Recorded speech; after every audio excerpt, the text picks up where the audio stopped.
Devenez vous-même journaliste en nous envoyant vos articles en format texto ou vidéo. D'autres fonctionnalités sympas vous attendent sur l'application Clédou. Clédou, c'est doux, c'est pour vous et avec vous. Rastafari, Tiken Jaffa Koli, moi j'écoute toujours Radio Clédou 101.2. Alors, qu'est-ce que vous attendez? C'est Radio Clédou? Yes I, Rastafari, Tiken Jaffa Koli. Ils ont partagé le monde, rien ne m'étonne.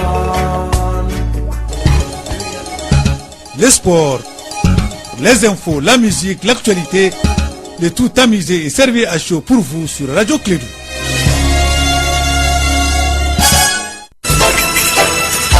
Radio Clédou, le journal, avec Sotelma Malitaï. Mesdames et messieurs, fidèles auditeurs et inconditionnels de Clédou, l'ensemble des réseaux, bonjour à vous et bienvenue. Bonjour à vous et bon réveil. Bonjour à vous et bonne chance. Bonjour à vous et courage. Bonjour à vous et bon travail. Bonjour à vous et bonne réussite. Bonjour à vous et enfin, bonjour à vous et la paix. Bienvenue. Moi, je m'appelle Guité Abdoulaye Andan. Je suis avec Moussa Papa Abdoulaye Adera. Sur l'ensemble de réseaux Clédou, bonjour. Nous allons vous informer sur le journal de Clédou, la première édition. Nous sommes aujourd'hui mercredi, le 4 janvier de l'an 2017, il est exactement 7h en temps universel. Papa, bonjour, bienvenue. Bonjour Abdoulaye Andane, bonjour à tous. 4e jour de l'an 2017, nous sommes ensemble pour une quinzaine de minutes d'information. Allez, c'est parti pour voici les principaux titres de ce journal. Opération Sotrama lancée hier à Bamako en vue de doter les transports communs, communément appelés Sotrama, des poubelles. Elle a été lancée par la première dame Keïta Aminata Maïga dans le cadre des opérations de propreté de la ville de Bamako qui doit accueillir le sommet Afrique-France et nous sommes à jour J-9. Actualité hors de nos frontières, la victoire de Jovenel Moïse à l'issue de la présidentielle en Haïti a été confirmée. Les juges électoraux n'ont en effet pas trouvé de preuves de fraude massive. En RDC, malgré la signature d'un accord en coulisses, les tractations continuent. Les premières interrogations sur sa mise en œuvre se posent. L'accord signé n'a toutefois pas tout réglé. La Turquie a prolongé de 3 mois l'état d'urgence mis en place après la tentative de coup d'État en juillet. Cette décision intervient 3 jours après l'attaque du club Reyna d'Istanbul qui a fait 39 morts et la chasse à l'homme se poursuit afin d'identifier l'auteur des tirs toujours en fuite. Également au sommaire, l'ambassadeur britannique auprès de l'Union européenne a démissionné. L'annonce surprise de son départ immédiat avec près d'un an d'avance prive donc Londres d'un négociateur clé. Ivan Rogers n'a donné publiquement aucune raison quant à sa démission. Voilà pour le sommaire.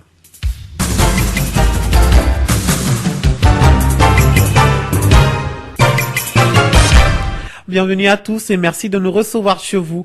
Lancement de l'opération Sotrama pour l'assainissement de la ville de Bamako, c'était hier sur le trait Sankali en commune 2 du district de Bamako. Cette initiative vise à offrir des poubelles aux chauffeurs et apprentis des transports publics au Sotrama. Elle rentre également dans le cadre des opérations de propriété de la ville de Bamako qui doit accueillir dans une dizaine de jours le sommet Afrique-France. Écoutons Abdallah Koulibaly, le président du comité d'organisation de cette rencontre. Sotrama est le meilleur vecteur de communication. Et si on les implique dans une telle opération, on est sûr d'atteindre les objectifs. Parce que c'est eux qui donnent presque 80% de la population journalièrement. Donc à travers eux, on atteint tous les publics importants de la société dans le domaine de l'assainissement. L'assainissement, c'est la clé. Au-delà de tout, vous savez, ce sommet, quand ils l'ont confié au Mali, tout le monde sait que le Mali n'a pas les mêmes moyens que la Côte d'Ivoire et le Sénégal. Mais ni Sebagni, ce qu'on peut faire, ce qui est à notre portée, c'est d'accueillir nos gens dans la dignité, la sobriété et dans la propriété. Et ça, tout le monde peut faire ça. C'est une question d'attitude. À l'instant, Abdallah Koulibaly, le président du comité d'organisation du sommet Afrique-France. Et je rappelle que le lancement de l'opération Sotrama, c'était hier sur le terrain Sankali, en commune 2 du district de Bamako. Et rappelons également que c'est la première dame du Mali, Keïta Aminata Maïga, qui a lancé cette opération en faisant un tour en Sotrama. Direction la première région, le collectif Agissons Ensemble pour CAI a organisé un sit-in de soutien à la diaspora malienne hier à la tribune de CAI.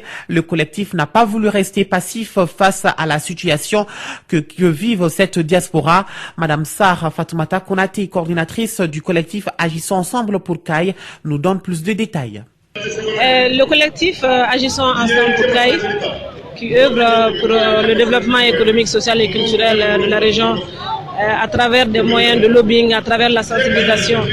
C'est à travers ça aussi que nous avons quand même décidé de soutenir la diaspora malienne en faisant ce sitting-là ici à la tribune de Caille. Alors l'idée c'est non seulement de lancer un appel fort à l'endroit de nos autorités pour dire que chaque Malien, où qu'il soit, mérite le respect de la nation malienne. Ce respect passe par le respect des droits. Ils ont revendiqué des droits et je pense que c'était important qu'on puisse réellement répondre aux exigences de la diaspora. Depuis 3 semaines aujourd'hui, nos compatriotes en France ont réclamé.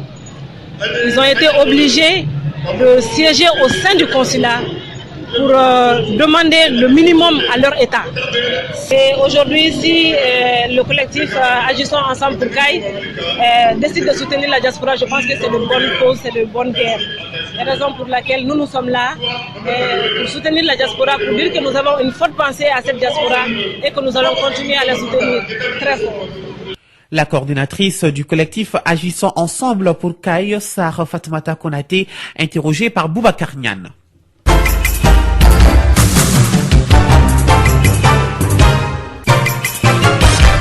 Actualité étrangère, Burkina Faso, le gouvernement gagnerait à réexaminer avec discernement la question de la réintégration des membres de l'ex-RSP dans le service opérationnel de l'armée en procédant aux évaluations et aux réaffectations qu'il jugera opportunes. C'est la proposition de l'ex-parti au pouvoir contre le terrorisme au Burkina Faso.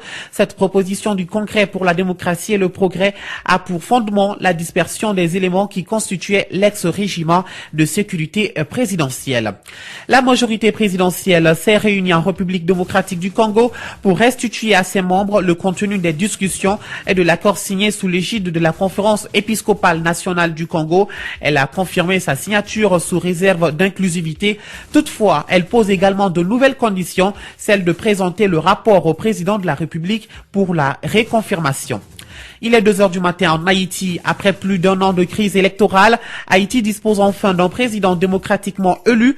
La victoire de Jovenel Moïse au premier tour du scrutin a été confirmée hier par le Conseil électoral. Après une semaine d'analyse des procès-verbaux, les juges électoraux n'ont en effet pas trouvé de preuves de fraude massive.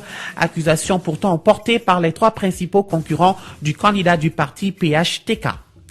Attentat d'Istanbul, l'enquête se poursuit, toujours pour retrouver le tireur de la discothèque Reina qui a fait 39 morts et plus de 60 blessés le soir du Nouvel An. L'enquête est très difficile, selon les autorités turques qui ont relevé les empreintes de l'assaillant et qui sont vraisemblablement sur une piste, celle d'un djihadiste, peut-être originaire d'Asie centrale, qui est toujours en cavale 3 jours après ce massacre mené au fusil d'assaut. Le Parlement turc approuve donc une prolongation de 3 mois de l'état d'urgence. La justice française peine à trouver des preuves de viol dont sont suspectés des militaires français de l'opération Sangaris déployée fin 2013 dans le Caire centrafricain jusqu'à fin octobre 2016. On a appris hier mardi que sur les 3 enquêtes ouvertes devant la justice française, une seule était toujours en cours.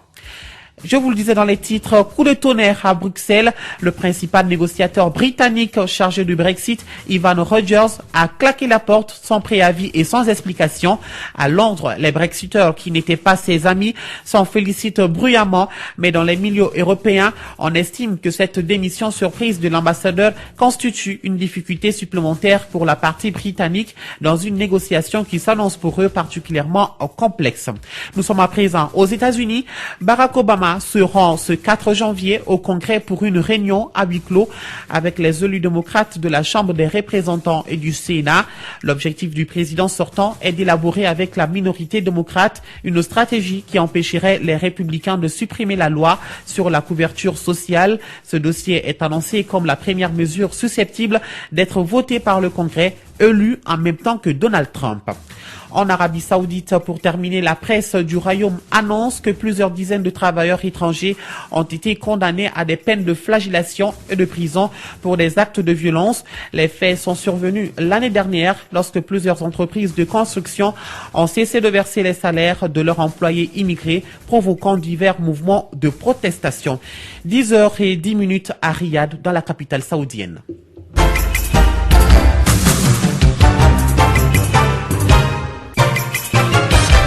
Et à 7 heures passées des 10 minutes, voyons à présent ce que nous dit Mali Météo ici à Bamako. Le ciel sera clair à peu nuageux.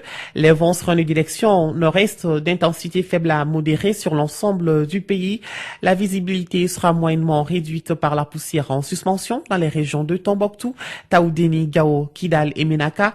Environ 5 km, légèrement dans les régions de Kaï, Sikasso et Mopti, environ 8 km. Le temps d'aujourd'hui dominé par un léger froid observé pendant la matinée et la nuit sur l'ensemble du pays. Doivent donc être observés dans la matinée et la nuit sur l'ensemble du pays. Les températures seront en légère baisse sur l'ensemble du pays également. Et sur notre belle capitale et environ, le ciel sera clair à peu nuageux avec un vent de direction nord-est d'intensité faible à modérée. La visibilité sera légèrement réduite par la poussière en suspension dans la matinée. Les températures maximales et minimales prévues pour la journée sont respectivement de 32 et 19 degrés. Le soleil s'est levé ce matin à 6h55 minutes et il se couchera à 18h19 minutes.